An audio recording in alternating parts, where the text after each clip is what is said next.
السلام علیکم ورحمت الله وبرکاته. زه مزاس پردیسی نن دویمه ورځ په سویزرلینډ کې او یو خبر باندې نوٹ کا چې دلته کوم موسم دی د انګلینډ په شان ځان سره په چترۍ ګرځې.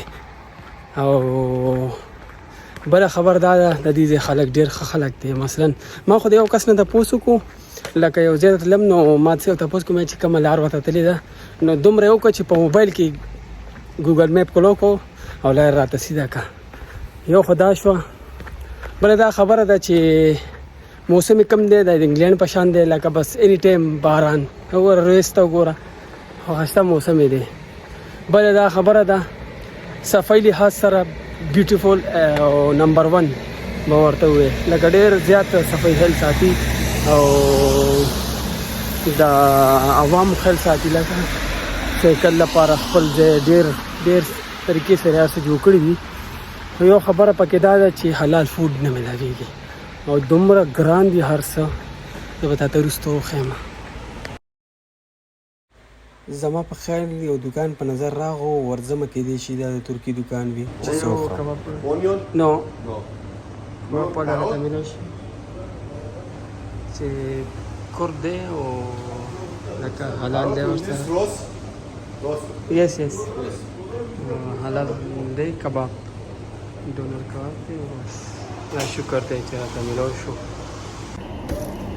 شکر دی چې درته حلال فوډ میلاو شو. بس لکه کوم ځای کې چې زه یم ویتن ښار دی زما په خیال ورکوټی ښار دی خو لکه ډېر په مشکل سره میلاویږي حلال فوډ. خو دا ترکیې دوکان راته میلاو شو پکې نو بسم الله به وکړو.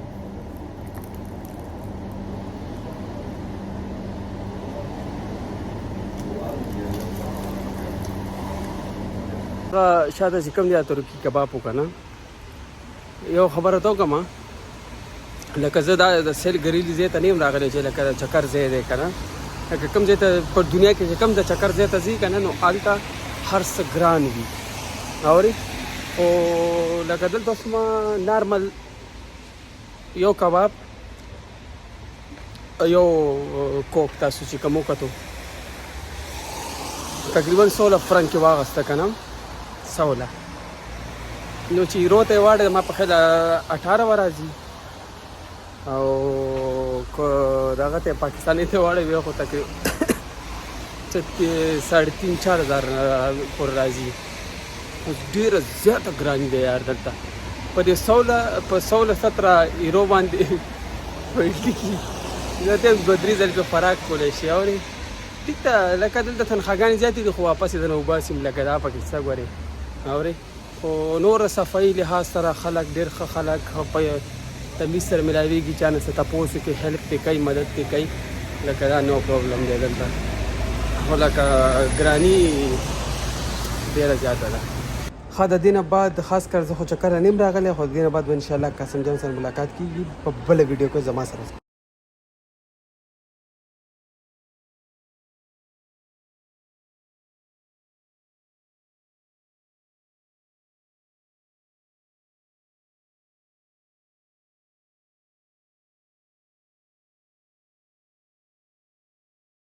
دا لیفټ اوس روان دی په بره اوس بلې دنیا ته خیجو ډېر په یو ټیکنیکل طور باندې دا ډېر ښایسته جوړ کړی دی او دا لاندې د سیند په غاړه نه دروازه ده او بره ښار ته ډایرکټ چې کوم ښار دی هغې ته دا لاره دا لیفټ بره ځي او 24 غنټې سروس دی. د موږ بر راوختو او دغه د بادن ښار دی او دغه تاسو کتی شئ سیکلو پارکینګ دی که نه نو سیکلې دلته ډېر خلک زیات چلی په دغه کې سویس کې ډېر زیات شوقین دي او ډېر ښایسته سیسټم یې ونه کړی دی د سیکلو دپاره او دغه د بادن ښار